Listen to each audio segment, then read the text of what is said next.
Welcome back to our next panel. We give it a very big title because we're talking about very big things: tech, trade, economic sanctions, on the heel of the discussion of Trump and the dollar, and with Tom Ferguson just now.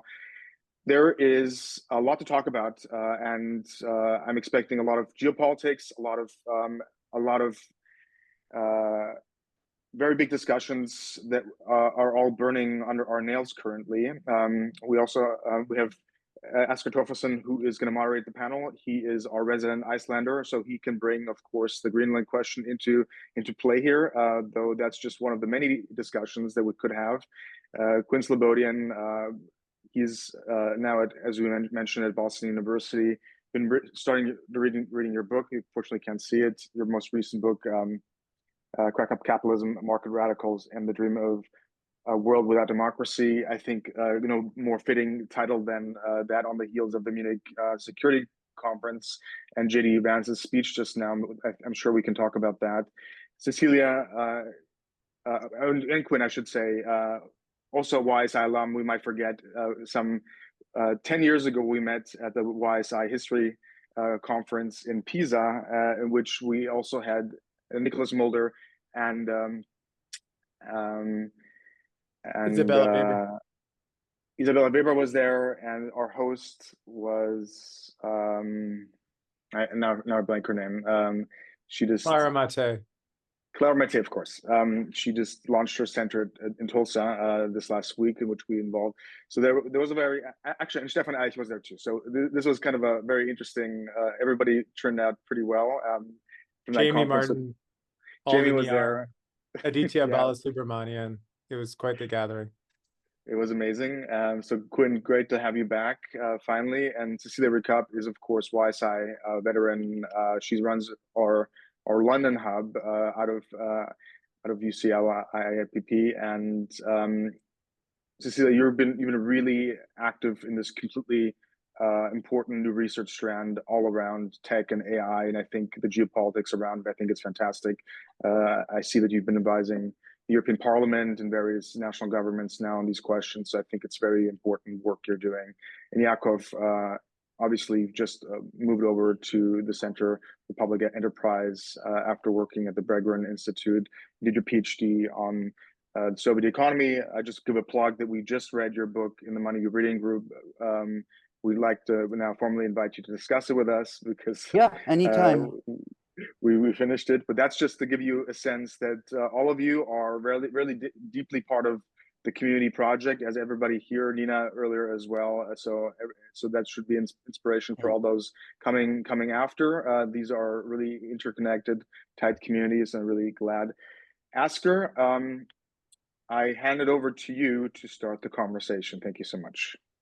Yes, thank you, Jay, and thank you all for being here. I had a brief summary also prepared, but I don't have to go through it, except I wanted to mention for Cecilia Rikap, Associate Professor at the University College in London, and her latest book that I could find, at least, is the Capitalism, Power and Innovation, and Intellectual Monopoly Capitalism Uncovered from 2021. Maybe there is something forthcoming.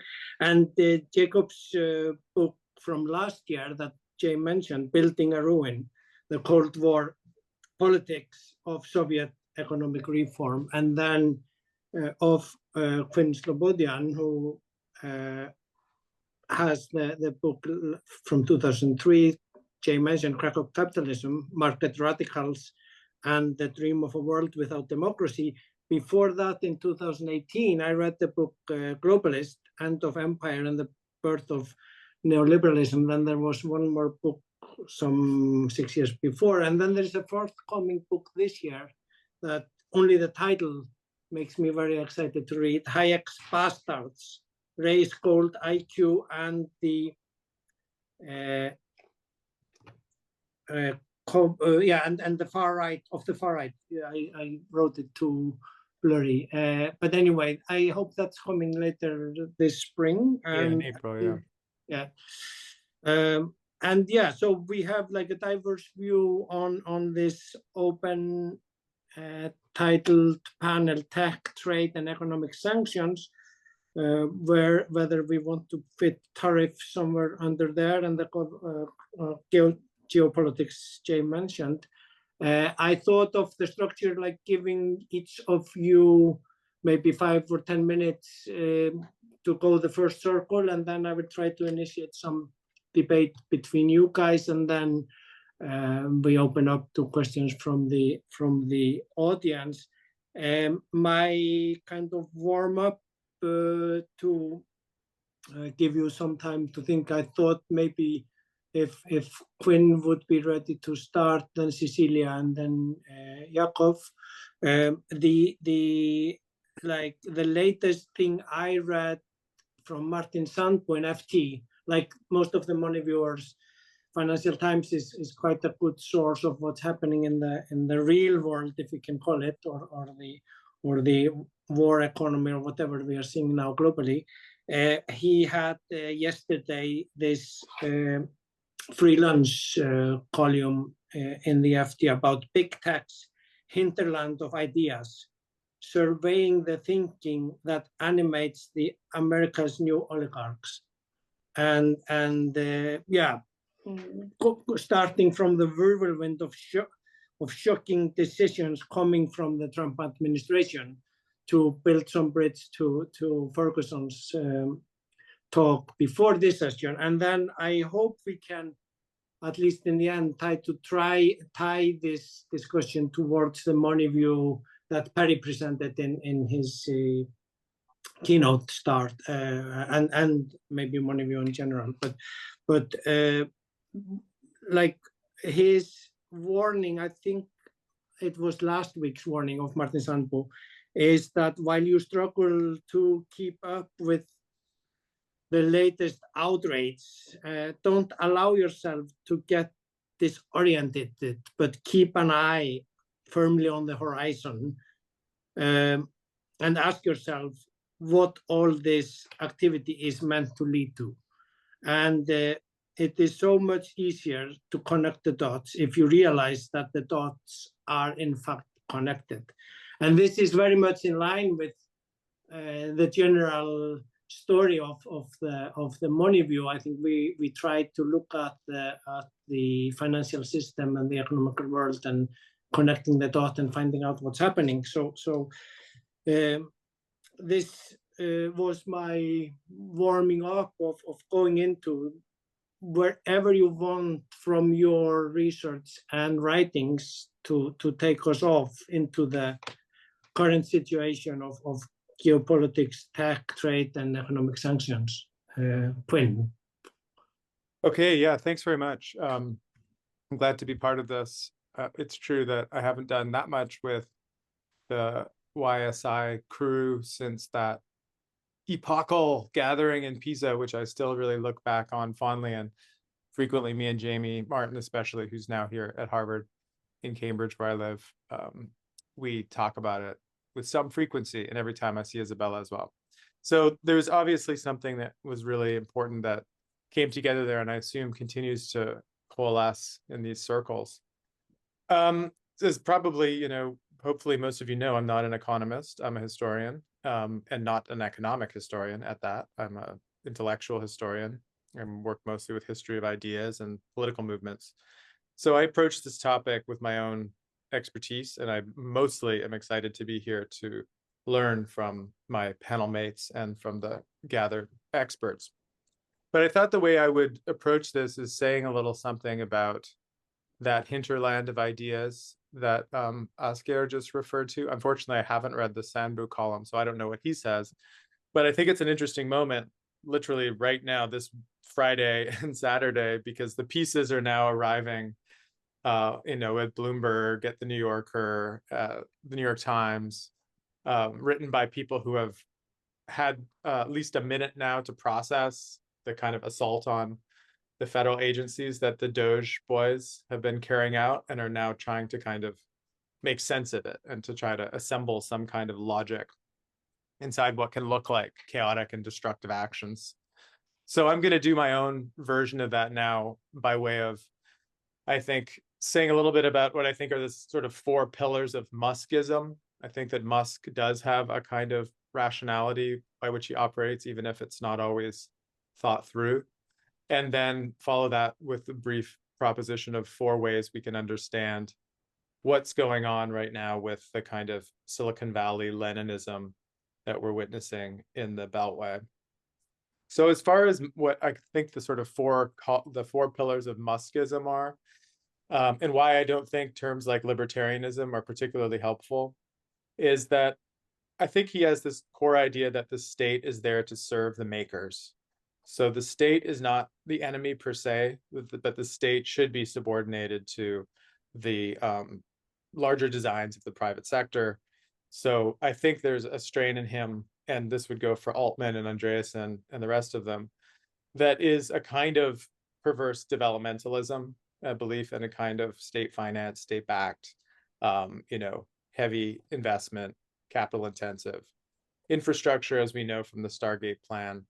So there is, I think that's one of the baseline ideas there, is the state is there to serve what they self-conceive of as the people producing value, but also producing new frontier products that will transform human life and save civilization. Which brings me to the second point, which is that I think for Musk especially, it can be very confusing to understand the time horizons he's operating on.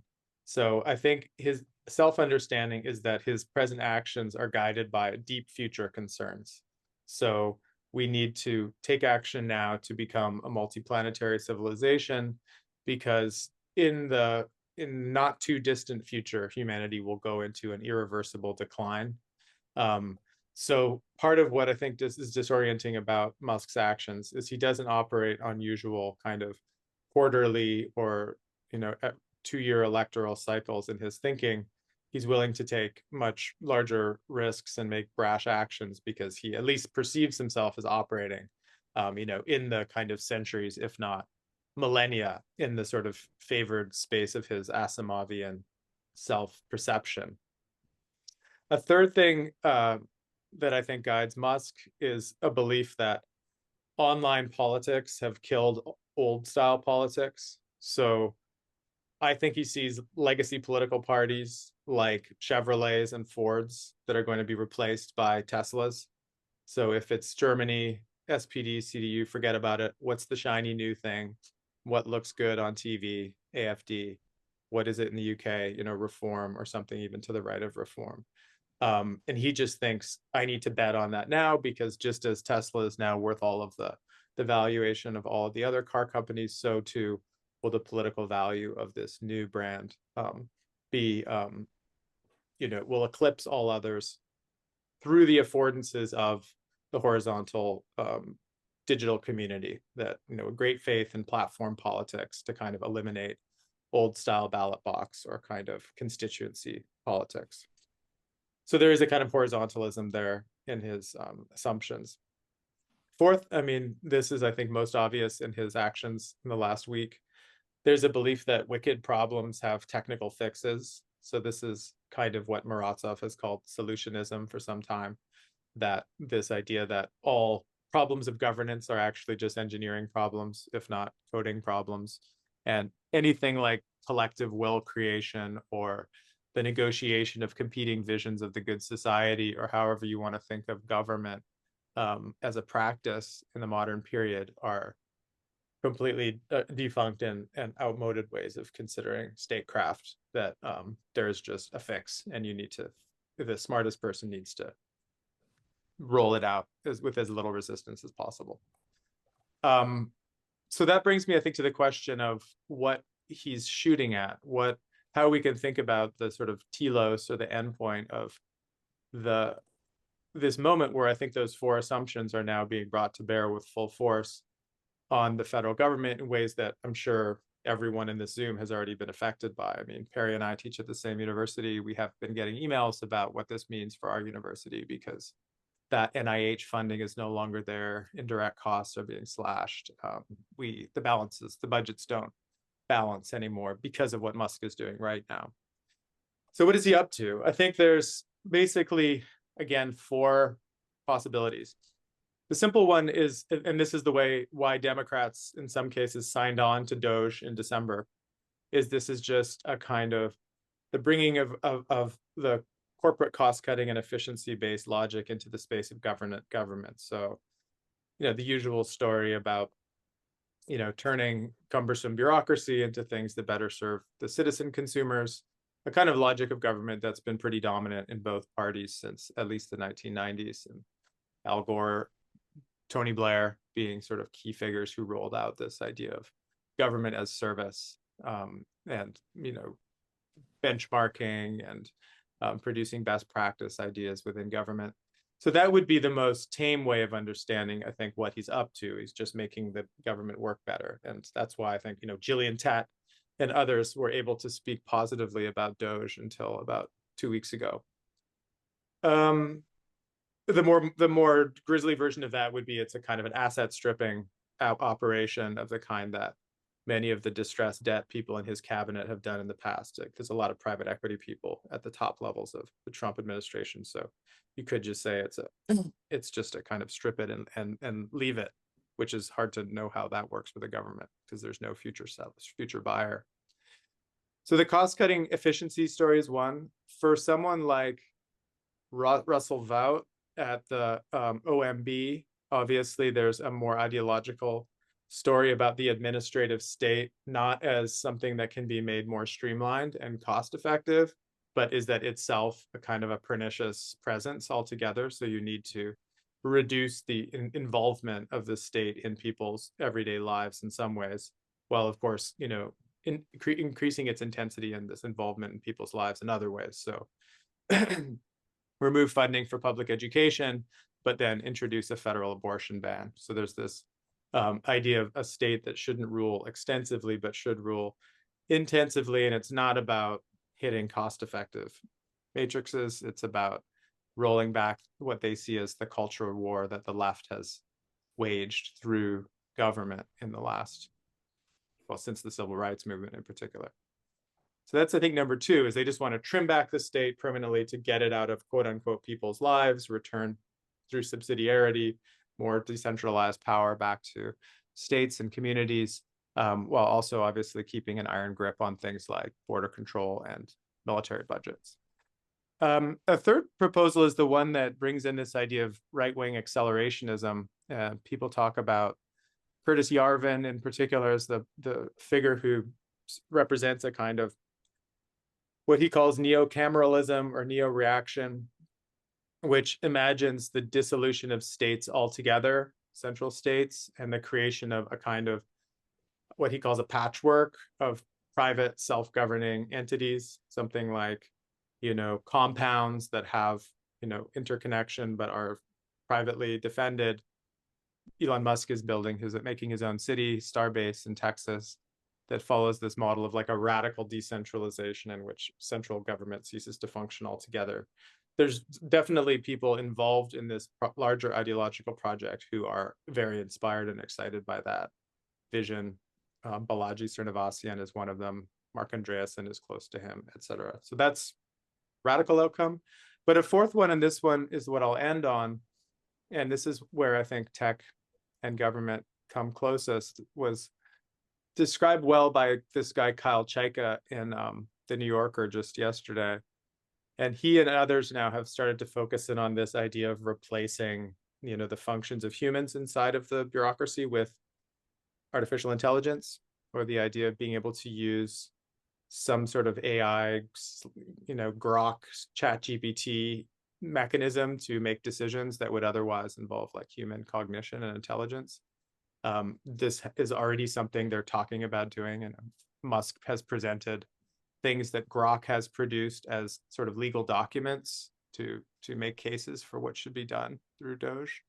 So the fusing of AI with governance in a way that sheds, 75% of the employees and yet supposedly keeps it running is obviously, a highly dubious prospect, but one that is somewhere between just cost cutting for its own sake, getting this administrative state out of our lives morally, breaking up states altogether, or, making this cyborg version of what government is that will supposedly, remove human discretion altogether. Okay, I think I'll leave it at that. And then be happy. Perfect. Perfect. Thank you, Quinn. I mean, I've read somewhere that Musk is doing the same with the government as he did with Twitter, like cutting the staff by 75%. Yeah. Yeah. But can we segue from this overview of the situation in US to either more tech or trade, Cecilia, wherever you want to. We can. What I did actually was kind of, or what I thought for these first 5 to 10 minutes was to actually zoom out a bit from in two ways. Zoom out from the US, of course, without leaving the US aside, because it's still the core and the main core of the world economy, and so of course I will still speak about the US, but not only. And I was also thinking to zoom out a bit and not start at least by Trump, although I will finish my 5 to 10 also referring to Trump and the inauguration day and big tech and so on and so forth, of course, as you may expect. But let me, because I will try to frame all this in a more, like, if you want, short-term historical way, distinguishing from an economics point and also from a political point how globalization has been transformed. I have a somehow, for me, easy, but maybe complex for those there, table that I want to show to all of you. So I will take the liberty to do that. And but I will go bit by bit with this table. You should be able to already see part of it. So basically, if we start from the corporate side and we think of globalization, the critical decision was, what is the corporation going to be producing internally, and therefore it will be aiming to acquire if it doesn't have it. And the non-critical part is what it will be able to outsource. And if we want to think in a sort of like very simple term of how globalization emerged at this level, is with the typical example of a global value chain. And I think that everyone is familiarized with the term and how the conceptualization basically focuses on the intangibles being emerging from R&D investment, design, marketing. All these parts of the production process were kept inside the leading corporation, which at the global level meant like US and European leading corporations concentrating all this part of the assets, and the tangible part being outsourced to specific parts of the rest of the world. And this is also important because it's not that everywhere in the world and the manufacturing of these global value chains took place. Of course, we have the story of China, we have the story of other parts of Asia, Mexico. In the case of Latin America, for instance, it remained in this first phase of globalization, it remained being the region, and the same can be said of Africa, providing the primary products, raw material, nature, extractivism. So this is quite of a simple story, but the way I see globalization today is a bit more complex, and this is this part that I refer to as phase 2. And if in the first phase, we could think, for instance, in terms of leading corporations, or even I would describe them already as intellectual monopolies, companies like the old IBM, and I say old IBM because at that point it was the queen of technology. It is not the queen of technology today, or the automobile industry leaders that now are not only firing workers, they are also under pressure, at least in Germany, to make profits, or the profits that they were expecting. So I think these examples are very clear of this first phase of globalization, but the current phase of globalization is much more complex. First of all, it's not that every intangible will be produced in-house by the leading corporation. Actually, we've been witnessing a process of globalization of the production of intangibles, not only with data, but also with the production of scientific knowledge and different forms of knowledge. And what we see is what I would describe as corporate innovation systems, where in the same way as in the global value chain, pieces of the production chain are outsourced. We see the same for the production of knowledge, the production of new science and technology, the cases of how both big tech and big pharma companies organize research outside of the companies. So in a structure of what I would describe as control beyond ownership in the co-production of knowledge that then enables them to anyway put all the pieces together. So yes, there is outsourcing, but still the assembly part takes place in the leading corporation. And this capacity is a capacity also to recombine these intangibles and create new things. And part of the intangibles as a result are still produced in-house by the Google, the Amazon, the Microsoft, and so on, but not everything. So when these companies are the ones that are mostly capturing rent out of this, and the US is still the main intellectual property rights net recipient, with 50% of the net receipts of intellectual property rights by 2022 in the world. As much as China is emerging and other countries of the world exist, still a lot of this money goes to the US. Of course, it's not just about intellectual property rights, it's also about the products that these companies are constantly developing. Think, for instance, of artificial intelligence models these days, and even more importantly, of the role of the cloud. All these technologies are not produced exclusively by these companies. They are also produced in something similar to a global value chain. The other thing that has changed is that it's not simply that companies, leading corporations, are outsourcing the tangible part of the production process. Part of these tangibles, what with Cedric Durand and Anna Ben Susan we describe as means of information and knowledge appropriation, these tangibles are as needed as the key intangibles for the leading corporation. This will not be outsourced. And again, in the tech sector, if you want, the example is the data centers, satellites, undersea cables. They are crucial also from a geopolitical standpoint, but thinking from the level of the global value chain, if you're a company that its main intangible assets is the combination of big data with artificial intelligence, if you want to keep on developing these complementary assets to control your value chains, if you want to control platforms, you need to have the data center. So it's not just Amazon, Microsoft, and Google with their cloud business, but also companies like Meta that are investing as a share of the revenues at the same level, both tangible and intangible assets. So for some people, this is, oh, in the end, the intangibles didn't matter so much. No, of course they matter. They matter a lot. And precisely because they matter a lot, for these companies, they still need to keep in-house part of the tangibles. And there's a third part that has become critical, and this is connected to the ecological crisis. The ecological breakdown has made it clear, and also the strengthening of the geopolitical circumstances that we're living in have made it clear that part of nature, that basically leading corporations cannot give for granted that they will get all the access they need to crucial material parts or natural resources to afterwards control their whole what global value chains or platforms or whatever architecture results from these is sort of reorganization of production at the global level. So I think that these transformations complexify how we think of globalization today. And all these people saying, okay, it's the end of globalization, or now we only have friendshoring, now we only have nearshoring. I think that actually the situation is much more complex. It depends on a combination of a lot of factors. And in all these discussions, of course, we need to put geopolitics as a critical variable, but geopolitics doesn't affect in the same way different industries and different companies. And it, of course, doesn't affect in the same way companies coming from China or companies coming from the US. As a footnote, one of the things that I believe about China in the case of tech is that for leading Chinese corporations as well as for AI startups, it is not geopolitically reasonable to try to lead, to become a forerunner. We just need to think of the case of Huawei and how it became the technological forerunner in 5G, but that didn't lead Huawei to be the global market leader. So if you are protected in your market and at the same time at the global level, you know that even if you leapfrog technologically, you will not be able to capture significantly that market because there is a weaponization of the sector by directly the US government and US companies.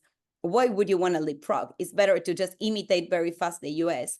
Again, being privileged by the fact that the Great Firewall exists. So let me, precisely because I'm already speaking about the political part, let me move, I'm kind of like here summarizing the first part, but below I'm trying to move into the political space. And in my analysis, things go like completely intertwined. I'm just making this for an analytical purpose to create a table that makes some sense. I think that we shouldn't forget, it's not that the world has changed like from zero to like the everyone is speaking about industrial policy, and not only because in the world, if we think of peripheral countries, there has always been some form of industrial policy. But I think that when we start thinking of, and if we want, we can specifically discuss about trade and economic sanctions. We can think more broadly about how all this can be understood as this political space where different national governments or regional governments, in the case of the European Union, are defining to what extent they are going to protect internally not only companies, but also jobs, and to what extent they want to control beyond borders. So there is this double question that you always have when you're thinking about the border and what politics will be, what policies, will be put in place.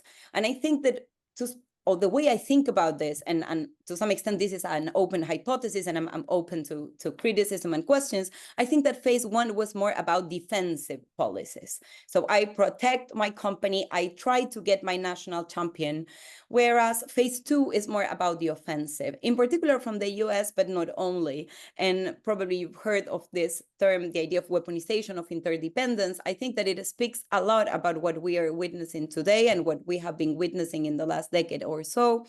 As the world became more intertwined in all these complex ways, the weaponization of interdependence, the capacity to take advantage of bottlenecks or the panopticon view of our global value chain is not only restricted to global value chains in the phase one sense. It can also be applied to how platforms work, to the production of knowledge more generally.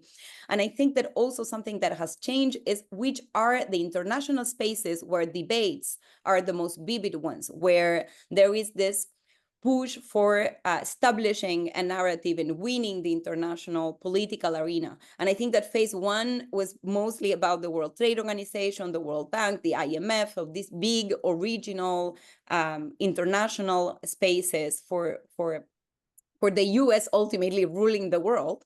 Whereas now what we are seeing is more space also given to other spaces. I'm particularly thinking of the role of the OECD, but I'm also thinking of other arenas of international discussion and how they are co-opted by what I will also describe in 1 second as what's for me is the world's ruling coalition today and how this is evolving. And we can speak of COP, but we can speak also of other of these spaces, and also as international spaces of debate and what is getting a lot of traction and attention. We should even perhaps put here the far-right coalition and the fact that they were not so long ago in, like some of them at least, in Spain. And for instance, the fact that almost every country in the world is looking at what's happening in Argentina. I'm in Argentina at the moment. I'm Argentinian, for those of you who didn't know, because Milei is seen as a sort of potential experiment to see to what extent the far right can replicate the same policies, the same recipes, and can go as far as Milei is going in dismantling the state in every possible way, precisely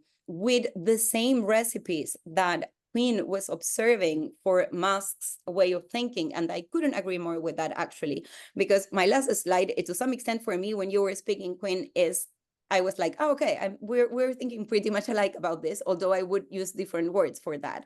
Because if we think about the ruling coalition of today's world, and actually world is a small term because we're not speaking only about the world, we're actually speaking of a coalition that it's thinking of technology for control. I will start by the end.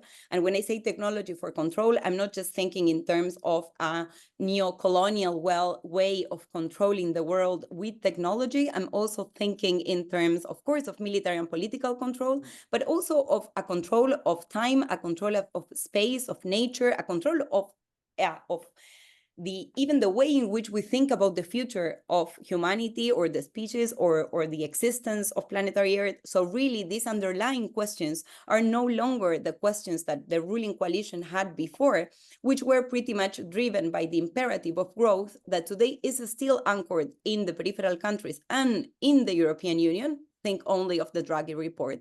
But this is not the main concern of the ruling powers today. It's not about that. It's not about technology for economic growth. It's technology for actually rethinking completely what a society means. So, and this is also why I fully agree with this idea of the long-term view, contrary to a short-term view.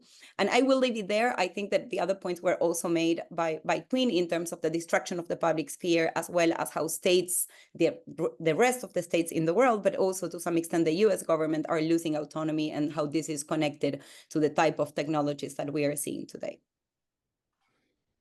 Great. Thank you so much, Cecilia. And I didn't want to bring up the nationalities of people unless they wanted, but great you brought in Argentina. And I was not going to bring in too much of Greenland takeover, sitting in Iceland myself, but also good that you mentioned the nature. I mean, on top of all the tariffs and the trade, I was on radio this morning. The prices of coffee are growing up significantly, breaking records since 1977, and we have cacao the same. So even in the real world of the real stuff we need every morning, and even without tariffs coming on coffee or prices are going up because of weather conditions in Brazil and Vietnam at the same time last year. And we have been, referring back to Perry's point also in the keynote, you have to think about the stocks of the inventories. We have been depleting or drinking more of the coffee beans for the last 4 years, reducing the existing stock. So that's also driving up the price on top of the supply and demand. Just to and perfect now to go from the overall historical picture of Quinn through this global perspective on what's happening, and now jumping over to maybe more of a military focus, whether they are economic sanction linked or even just how I see from the Europeans' perspective here, what the president of US is demanding from Europe. There was a FT interview with Macron this morning for the weekend, and he is demanding that Europe will take care of probably what will happen in Ukraine after he has made a deal with Putin, and demanding that the countries of Europe are buying military equipment for the NATO expansion from US. So that's maybe linked from trade to military, and then also what you mentioned with the AI and the platforms and the technology, we see that even in the military actions that I've been following now, where there can be some computer programmers that are working for the military, and the shooting of the children in Gaza being a grandfather being decided by AI and not even human. So there are a lot of grounds here of the merger of tech and trade for military, and then economic sanction as a weapon of war, going back to Nicholas Mulder, or your own research, Yakov. Take over from now before we start the debate between you. There is a lot of ground to cover. I'm going to eventually share a slide myself. I didn't intend to, but I will, because I want to bring this back to what we're really here about, which is the money view. But, you know, Quinn, you inspired me to actually talk about this whole Doge situation. My day job is very much dealing with it right now. And let me tell you what I don't understand. And I think there was an impulse for some people to try to, friends of mine, in fact, that I work with often try to find the best in these situations, is, does Musk really think he's helping the producers here? Because I agree. I think the state should help producers. And I think there are oftentimes bad program designs in trying to do too many things with programs that are production side programs. This is literally my day job. And instead of fixing that, they're literally ripping the fires out of the wall. And I'll tell you an actual story from my real life. I was in a factory yesterday, a factory that produces modular housing, a very good one.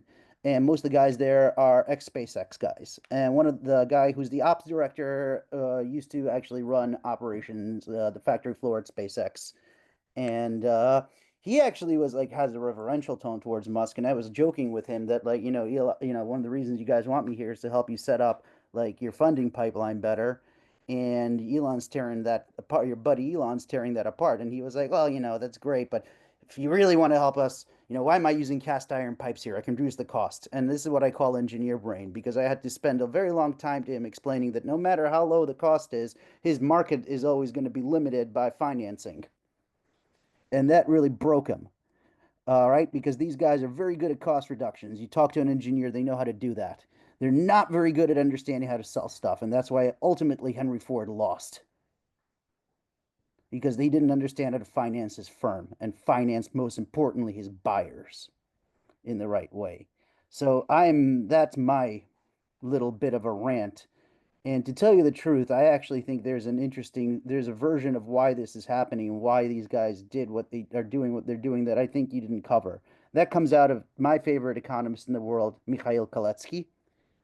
And I think there's something really interesting going on is that where these guys have gone insane isn't taxes, it's not bureaucracy, it's worker power. What Kaletsky proposes in his work is that capitalists would rather have a lower rate of profit than they would face the uncertainty of actually competing against one another and losing control over their workforces. I think it's pretty telling that all of this shit's coming out of tech, because tech has incredibly powerful workforces. Because classically, tech workers are more proletarian than your mine workers now, I think. They have incredible control over points of production. They are scarce and they know how to organize themselves, which is exactly, when you go back to the 19th century, the position of who Marx is writing about. Marx isn't writing about the poor as much, maybe Engels is, but Marx is writing about your very skilled production workers that are sitting at key points. And this is why I think the tech industry, especially exposed to human capital, is going nuts. And is really, so yeah, like, would love government to work more efficiently, would love for it to work with producers. I work in industrial policy all day. This is not what's happening. But this lets me segue quite well to some other points I want to make. I'm going to make a point about state, about sanctions, being someone who's a Russianist by training, and then about generally, Quinn, again, this is back to you, because actually you asked, what I'm about to going to get into is actually something in response to something you guys asked me to do at History of Political Economy project. I'm going to preview, and is going to be directly about the money view and how we use it and as an analytical framework. And it's going to be a little mean. I'm sorry. So what does this mean? I actually do think I've since 2014, maybe 15, have thought that the democracy in America will end. I don't think it will end via Trump or Musk. I think it will end via the military. Like in any Latin American country with an American-style presidential system. I think we will have a military government here, and we will all be relatively happy with it.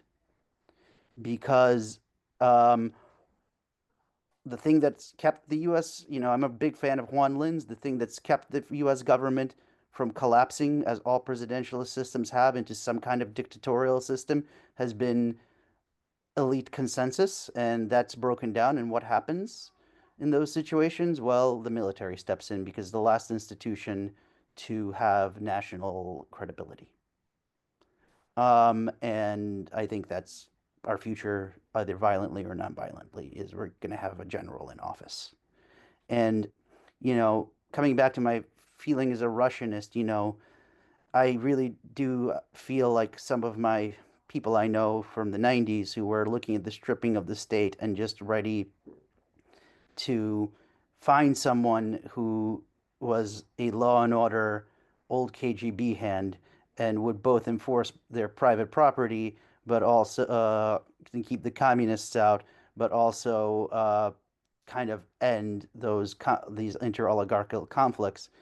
And their model was Pinochet, and they got him for a stint. They got Vladimir Putin. I can talk a lot about that. Well, I don't think their model was Pinochet, but that's another story. But I am now looking towards my own. I wonder where our guy will be, but our guy will be probably some kind of relatively recognizable left liberal, or as I like to call it, America finds its state capacity again via the pink fighter jet. And this is also why I've never liked the Restrainers and all of those guys. I think they are sops for the libertarians that you write about. We should be friends with our generals. They are where the Fed and the military is where we rebuild state capacity from. Rant over. I'm going to go into my actual scientific thoughts. That's a good piece, Quinn. I have problems with it, but we can talk about that on the sidelines. So in 2022, in February, there were sanctions imposed on Russia. And like a lot of people, I actually thought they would be more effective. Maybe not as effective people think, but I think it's a good, what we can learn about that is a good way of thinking through how the money view can help us here. And about the role of the military and the war economy. So the initial shock and awe of sanctions actually worked relatively well. And I think they were designed by people who might have taken the MOOC. Because what the initial hit of Russian sanctions, and I think was very interesting about, is they were targeting liquidity, the ability to build up to do transactions. And in that sense, at least initially, they worked. They worked for about the first 6 months of the war. You saw a real impact. Where they didn't work, and where I think where there were problems, is that they also were macro constrained somewhat and constrained by how the politics of the money view might work, or the politics of the war economy might work. The first reason was they were frankly designed in a time of, especially in the United States, a big fear of supply shocks. And any war like this would lead to a supply shock. So there were very specific carve-outs created in these sanctions, specifically to give the Russian banking system a little bit of like a breathing tube in order for Russia to maintain exports. That wasn't a failure. That was by design. I'll get to why that assumption beyond the politics happened. The other problem with them is by the time they pulled out, Russia, that breathing room allowed Russia to rebuild and redirect its liquidity and also rebuild its economy to a war economy. This is the second problem we've had with this, right? Is there was this assumption that we made and that we all made, and even the military guys made, is like, well, Jesus Christ, a great power that loses its main stock of tanks, which is like greater than anything in the world. Like, you know, right now the Russian military, if you follow the military analysts, literally doesn't have enough armor. Literally does not have enough armor. It's literally burned through the Soviet era reserves. That's how much damage they've taken. It's now purely infantry war on their side, especially. And could see we can talk about that. We would think that they would go into negotiations. They decided not to go into negotiations, despite taking damage that I don't think another power could have taken. And that bought them time. I think the reason they were able to do that damage, and this is something I think Russia analysts have underappreciated, and I'm not going to name names, about what the Russian economy was. Russian economy was underperforming for decades, in part, I think, as a conscious choice to build up that stock of reserves.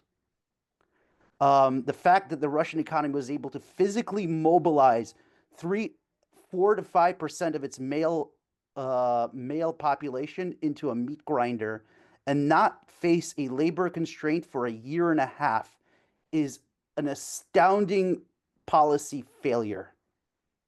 it means that the country was facing massive underemployment and underuse of its resources. And I think that wasn't by accident. I think that there is a very famous book by a neighbor of yours, Quinn, and a friend of mine, called Putinomics by Chris Miller.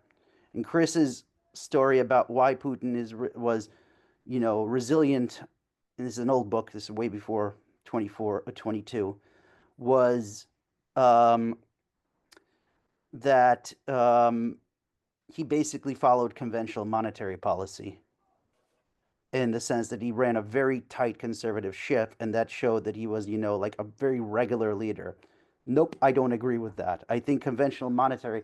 Oh, I'm about to do the thing with the baby running into the room from the Korean guy, yeah. So I think, coming back to where I'm talking about Russia and how I've been treating Russia, and yeah, Bob, absolutely right. Like, one thing, what's even weirder is we don't actually have good, there's no actual market exchange rate on the Russian ruble now, but that I can talk that later. Like, the official one is like a index the central bank is pulling out now. It's actually not a bad one, I suspect, but where I think what we mistook for conventional type monetary policy was actually a policy of running the state under capacity on purpose, in order to maintain this large moat for the state.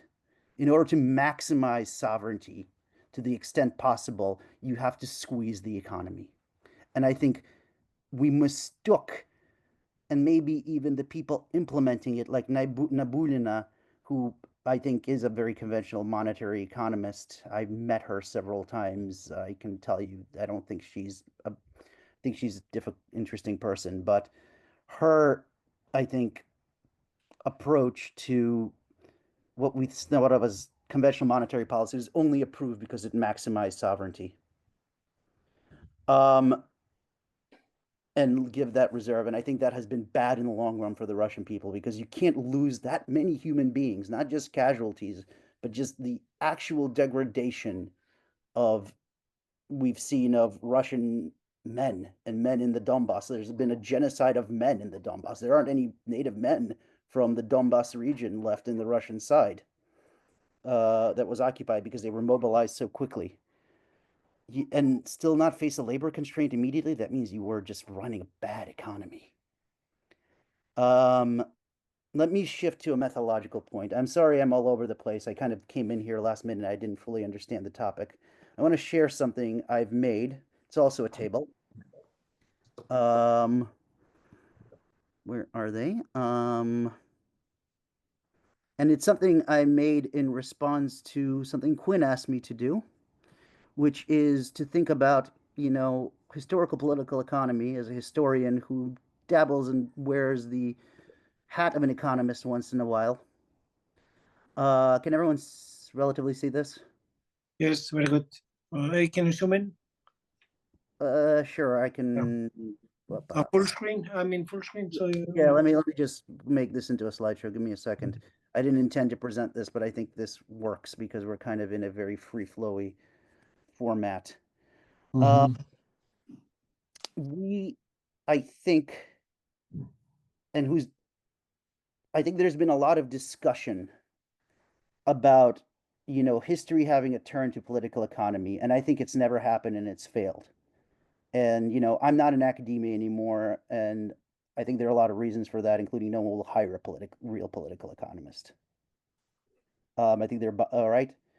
And all this promise of a economic turn in the American historical profession has not worked.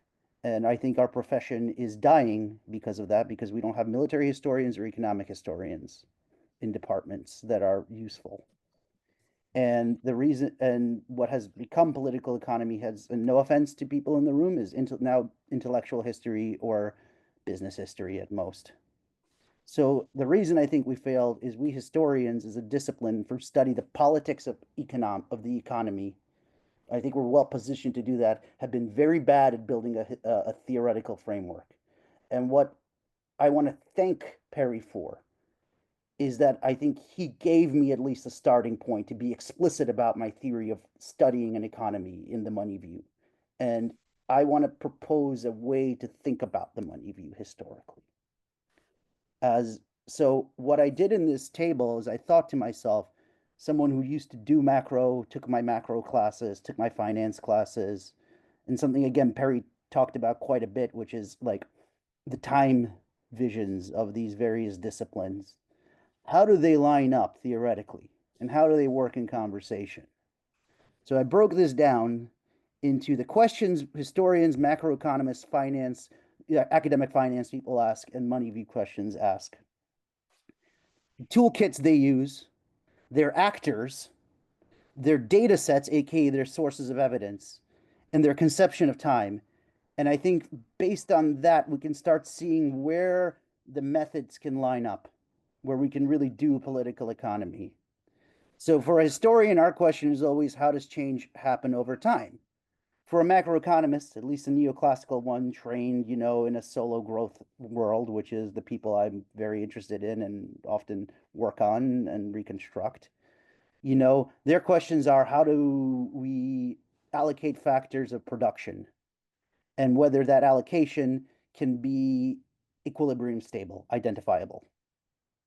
The question of academic finance is, what are the value of capital assets? How does the future value of a capital asset affect its value today? Perry actually once drew this diagram about like macroeconomics being backward looking, finance being forward looking, and the money view being the only one that cares about the present looking. And then the money views question is, how do payment systems evolve to facilitate certain kinds of activities? You can already see where we're getting at here.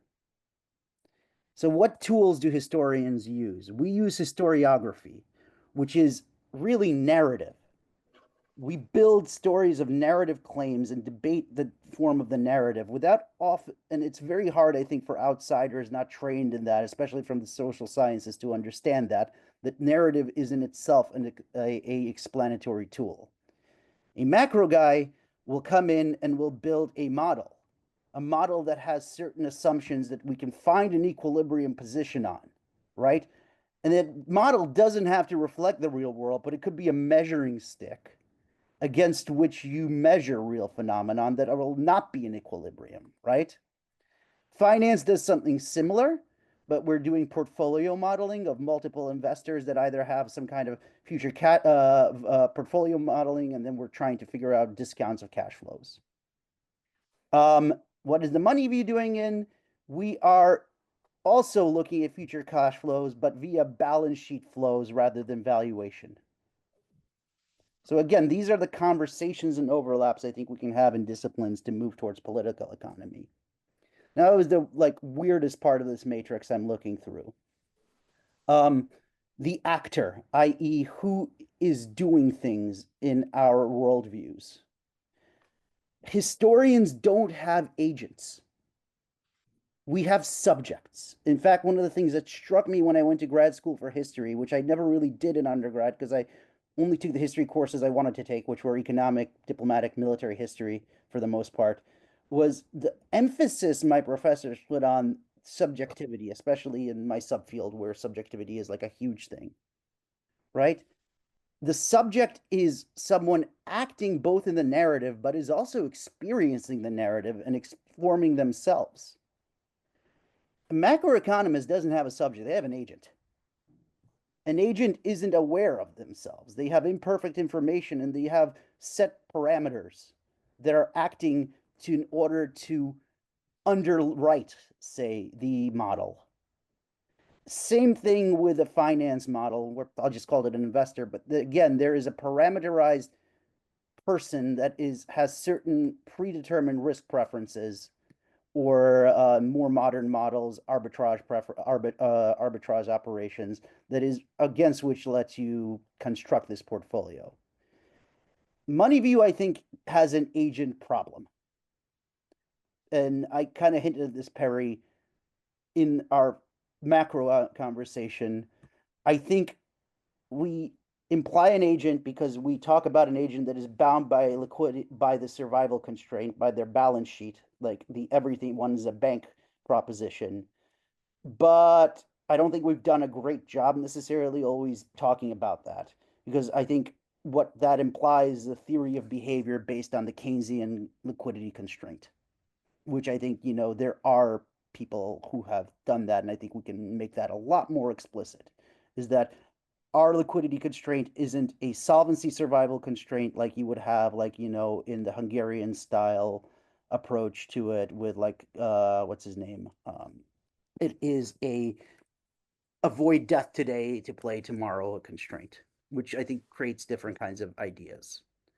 What are our tools? What a data set for historians? It's the archive. Pretty simple. For an economist, it is the model built by the agent and validated by estimation, usually via linear methods, now maybe less so.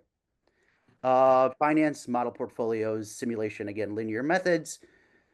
Where are we in the money view? I think it's ill-defined, frankly, our methods. Our methods are balance sheets. They are simulating flows based on some kind of informational input, but sometimes that research is ill-defined.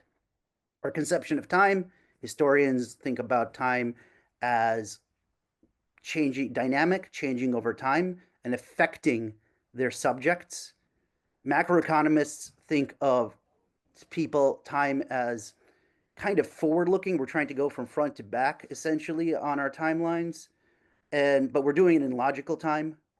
And we're basically, like, if you really get into it, we are using logical, we are looking at a stochastic process ideally and using kind of Markov stopping times to get to, like, events to happen, right?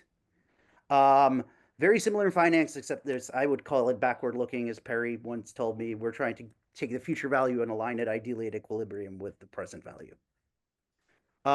Money view is also a historical time approach, but I think the problem of time is we haven't really touched on it, Perry, and like this larger group, which is why we can port it to the archive, but we need to think a little bit more about the explicit methods. It is historical time, it is institutional change, but how to get our snapshots and our intentions, we're not there purely in the money view. So I think what we need, talking theory, talking these approaches, and especially the balance sheet method and the liquidity method, a distribution, explicitly economic analysis applied to our archival actors, applied to decision makers who I do think in their decisions are making trade-offs. They know the downsides, either explicitly or implicitly, and give us a revealed preference about their liquidity approach and their distributional approach. That creates a truly political economy, a truly historical political economy, as Mayer said, in the very old Charles Mayer historian said in one of his essays. And I think marrying that with the tools of the money view actually lets you do history quite well. And it actually lets you kind of make implications about your actors, and maybe can make historians a little bit more useful and do something a bit to keep our discipline from dying. And because I think we've just become overly reliant on the rhetorical devices to hide our assumptions and not translate them. And I think that's why we've not done well in creating historical political economy as like the kind of weapon I think our profession wanted to wield to become more relevant. Okay, wow. I tried to jump in here, having,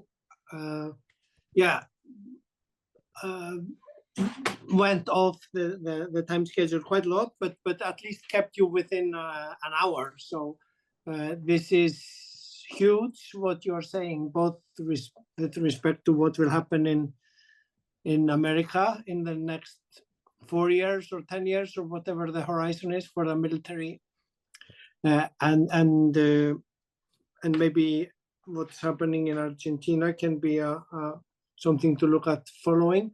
But yeah, we have a soft time constraint, so I thought still to let the other panelists maybe react before you, if you have many more slides, Yakov. But my quick points, like you said, the power of the tech workers. I have a little bit of doubt. I don't remember where I read it, but like a Google or some other tech company programmer living in New York getting an assignment to program the AI of the drones in Palestine who are targeting exactly between the two eyes of the kids on the street there. They cannot have much power. Either they have to quit or do the job that they are assigned to do. So then on the sanction, I think you are definitely right there.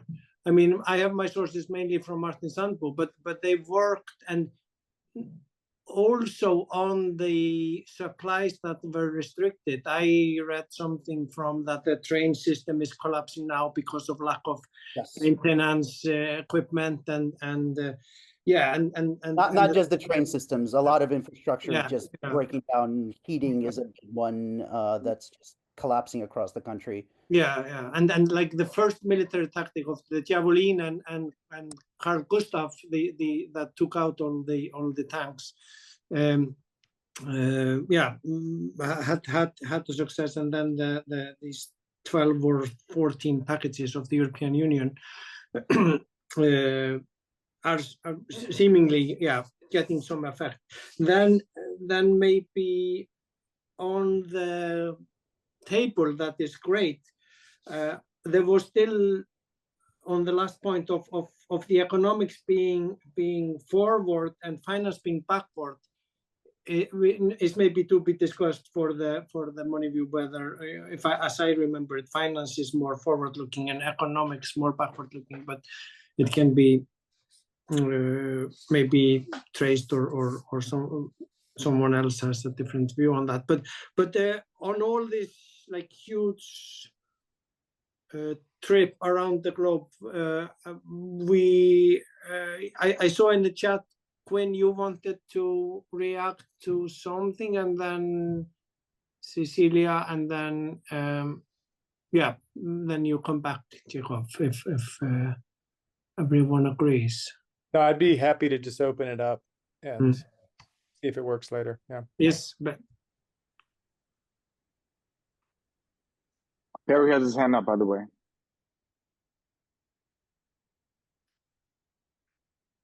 Sorry? Maybe Perry has his hand up. I think he wants to say something. Yes, of course. Sorry, I'm not seeing the screen fully. Definitely jump in, Perry. So I was stimulated by all three of these. I want to maybe point out a common thread in all three. Okay, and that thread is sovereignty. That what Quinn sort of was saying, okay, is that Musk wants sovereignty. Okay, that it's about control, you know, and what Cecilia was saying is technology is about control. Okay, so Musk thinks the engineers should have sovereignty. People like him should have sovereignty, meaning have control. And he knows nothing about engineering, but that's whereas Cecilia, her point is that the capitalists want to have control. You know, that the owners of these firms want to use technology to become even more rich, you know, than they were before. And Yakov's point is that the state, you know, the people who run the state are motivated by control. None of these people is motivated by growth, right? That what you want to do is to grow your own piece of the pie. That's what control is about. It's about, it feels like growth to me, you know, my piece of the pie is growing. And this is an ancient debate in economics, you know, that goes back to Adam Smith, you know, that the notion, like how do you get growth? one way you can get growth is at the expense of other people, okay, just by taking it away from them. And what the system, and it's a very popular way. So what the organization of the economy, if it works, is about preventing people from having that control, about so that it's balanced or around or something. And we are in a very unbalanced period. So, and technology, everyone is competing for control of the control technology. That seems to be the theme from different angles that everyone has come to, and I just wanted to throw that in as a possible connection. Excellent, thanks. Cecilia, and then Quinn. I just raised my hand to follow up on that, because absolutely, I also think that a common thread is the discussion about sovereignty and what we mean by sovereignty, and how can we rediscuss what a different meaning of sovereignty could be. But I want to anyway focus a bit on the discussion about growth, because it's something that as a scholar that has been working a lot on the political economy of science and technology and focusing a lot on the economics of innovation, and also in the discussions with policymakers, they, like in Europe, in Latin America, they're all obsessed precisely with growth, because they think, and actually they're obsessed with growth on two ways. On the one hand side, they think it's automatically going to, or even if not automatically, it will eventually, with the right policies, bring progress in Latin America that is translated into bring development. And then you can have all the discussions about what the right policies are, but none of them would question that the way to do it is with the development of technology, and that technology will then lead to growth. This leads governments around the world, and we have seen this week in Europe, to withdraw these even tiny regulations compared to what needs to be done in the tech world, because they are obsessed with this imperative of growing as a way to generate progress for the people. And while this is happening, not only, I would say, the leading corporations of the world, but also now the US government, their obsession definitely is not growth, but not only is not growth at the global level, but also, at least for the companies, I would say that there is not just maximizing profits or getting the largest profit rate or sale price value rate, their single goal. It is a goal, but it's also combined with an aim of control. And the control aim, if you want to proxy it with an economic variable, for me, makes more sense to think of the expansion of revenues, but not the expansion of profits. Why? Because to control more, you need to invest more. These companies, I describe them as intellectual monopolies, and unlike the typical way of thinking of a company that leads, that once it leads, it will not be so keen on adopting new technology, developing new technology, because it will mean more investment. And why would it do it? Because it's already leading. The basis of this company's success is sustaining this investment. The top 7 are investing in R&D at the same level as the US government. The main companies in investment in R&D, I meant, and in the main companies investing in R&D, like not considering, for instance, Tesla, but yes, considering the GAFAM, these companies, each of them invest separately on R&D more than most of the countries in the world, most of the governments in the world.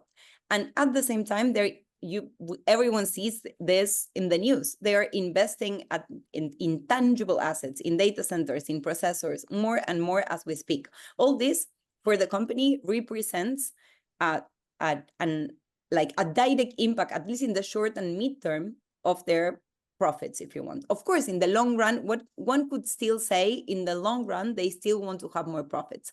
But the way to do it, it may even compromise their short-term profits. And let's just think of Amazon and even the years 2012, 2014, when Amazon was not even profitable, or the profit rate of a company like Amazon. They could be more profitable. But I think that we are missing sometimes the key variables, which are not only the growth of revenues, but also the growth of the market capitalization of these companies, because it's there where they are making the money. You don't even need to pay the dividends. You don't even need to do buybacks. You just need to follow the increase in the price of their stocks. So I think that once we start complexifying, again, I insist, I'm not saying that they don't care about their profit rates, but I'm saying that this is not the only game in town, and that the way to control, and if if my hypothesis of control beyond ownership makes sense, what I would say is that they control spheres of society and they capture value from these spheres of society. This requires investments. And on that basis, we sometimes get the wrong impression that they are super contributing to growth because they are investing. So we shouldn't regulate them. And we end up in a sort of cul-de-sac. And I stop there. Perfect, thank you. I just point to very good comment from Nina in the chat. The sovereignty angle overlaps with currency sovereignty, and the paradox of individual actions in the Trump administration and elsewhere, undermining the currency sovereignty that historically has enabled a lot of the US hegemony. And we have some episode coming up with both the Bitcoin, Fed, and gold, and yeah, but trying to stay under the heading tech trade and economic sanction. I definitely think that we are on the right track with the sovereignty focus, and to link it from you, Cecilia, with the tech. I mean, and tangible. On the small island where I am, there are cables that the Russians or the Chinese can cut, so we are out of connection with all internet. And the government announced we have made satellite links agreement, so that's now under the power of Musk and Starlink. If the big power countries with boats cut the hardwire, we have to go through the space through and paying probably a lot to have everything running here. But Quinn, I would like you to come back to finish the round of the panelists before I open up to the wider audience. Can you link to both of them and the sovereignty point and Yakov's table? Yeah, I mean, Yakov's table was something else that'll take a while to chew on. And I look forward to the expanded piece based on it. I think it's very important what he's laying out there. I just thought I would just add on to really what Cecilia was saying, that yes, market cap is obviously the measure of success, but towards the end of monopoly, right? And I suspect that I unfortunately haven't read Cecilia's work, but based on the existence of the word monopoly and the title of your recent book, I assume you agree that this is a version of capitalism that doesn't take for granted that there will be multiple competitors, you know, in a regulated space, but that, in the famous phrase from Peter Thiel, competition is for losers. So you can bleed money in the short term, even for quite a while, if the chance is that you manage to corner permanently a particular sector or service. I think that's the play, and that's where I think it does tie into what Perry was saying regarding sovereignty. Monopoly is just sovereignty expressed in economic space for these guys. Excellent. Yakov? So I want to pull back. I really like Nina's comment. I want to respond to it verbally, though I've been kind of getting at it in the chat. I think sovereignty is very nonlinear. So I think you always give something up to get more of it on somewhere else. And the reason I think that is there's like, you know, there's the big dollar debate, right? Is like, oh, the US has extra sovereignty because of the use of the dollar. But, you know, I'm a money view person. I do think these are market decisions. And with enough pressure, markets could do something else. And we only have that much pressure. But the reason US dollar is so convenient and so dominant is also in part because the US has given up many pieces of its sovereignty to maintain it like that, right? Swap lines, you know, like that is a act of loosening and expanding and contracting your rate of sovereignty in order to maintain market liquidity. I think same, frankly, again, as someone who actually works on manufacturing install, like, it's really hard to do manufacturing in the US because market price signals don't work because there's no trade that's balanced and ever will be, because you're always running a deficit vis-a-vis the world. So you need something that's not a price signal. And like, there are probably debates about that and how we do it. But yeah, that means we've given something up in order to gain something and vice versa. And turning from the sovereignty, we can maybe segue it into sovereignty of nations. There has been a discussion in the U.S. Parliament about Greenland and a big fuss in all of Europe. That's half sovereign country belonging to Denmark, and Karen, which I believe is in Denmark, has been raising her hand. So I'm not sure if it's about the sovereignty of Greenland or the land asset that Trump wants to access there, whether it's for the minerals or some military area or some ice or something else. I'm not sure. But your question to the panel, Karen. Okay, no, it wasn't really about that, but I will gladly come up with a little point which I haven't seen mentioned about the whole thing. As it is, the US has access to bases in Greenland as much as it wants. So there's no problem for the US there over Trump. With respect to minerals, of course, there are agreements and access and licenses and concessions and all that. And so if the US or Musk or whatever want to have access to resources, it's because they want to get around all these restrictions. I mean, what does Musk and Trump, they go, I mean, they're so fast in their actions. They don't want to wait 3 years before they can dig up some minerals because of all the necessary agreements that they have to come to agree to if they follow the processes. And so I think in a way that the ownership idea has to do with being able to do exactly as they want. And of course, there's great opposition on the politics. I'm not going into that right now. But it shows, of course, the idea of control and ownership is very essential to capitalism. And my question about all of this is, well, one, I don't think that Trump and his team can control the whole world economy. Are we going to have a big crisis one day because of all this, these contradictions that the policies are entering, tariffs that will limit trade and so on and so forth, and hyper investment and not sufficient investment.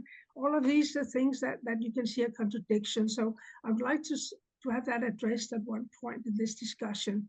There's one thing that you haven't mentioned, which I find very interesting, namely that who is worse against workers than Elon Trump? He doesn't want to pay anybody anything. So maybe they're not interested in profit, but they're certainly interested in not paying people for their work.